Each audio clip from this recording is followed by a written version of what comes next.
projet s'appelle Amoshli. C'est un projet qui est né il y a 2 ans, en tout cas à l'étape de la recherche, et qui se montre pour la première fois ici à l'Institut d'Art Contemporain dans le cadre de la Biennale.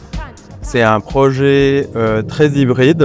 La version que vous verrez ici, elle dure 70 minutes et je vais vous parler particulièrement d'un chapitre qui s'appelle Caméra Serpent.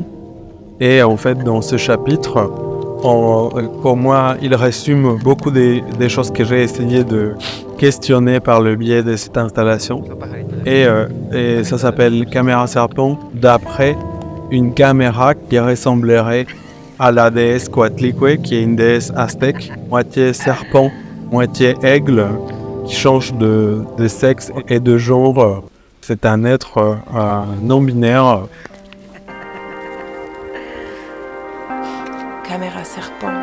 Daylight, outside, plan fixe, occuper l'espace. Ce qu'on a essayé de faire dans Amoshli de façon collective avec les performeuses au Mexique et les interprètes en France et l'équipe technique, c'est vraiment de penser à une caméra qui est comme une caméra serpent. C'est une caméra qui se traîne, c'est une caméra qui est collective, qui avance pas avec des pieds, qui grimpe en fait par la terre et qui est silencieuse, qui est un peu magique aussi, comme cette présence de la déesse, et qui est multiple en fait, qui change, qui évolue et qui peut produire des images différentes, en tout cas depuis un point de vue qui n'est pas individuel.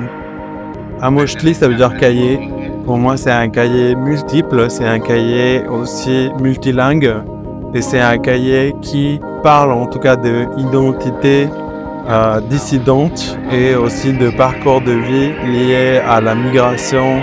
Donc je voulais, avec Amoshli, retranscrire par différents vécus et par différentes expériences qu'est-ce que l'expérience de Mexicains, Mexicaines qui habitent en Europe et en lien avec les Mexicains, Mexicaines qui habitent au Mexique, et c'est quoi les ponts.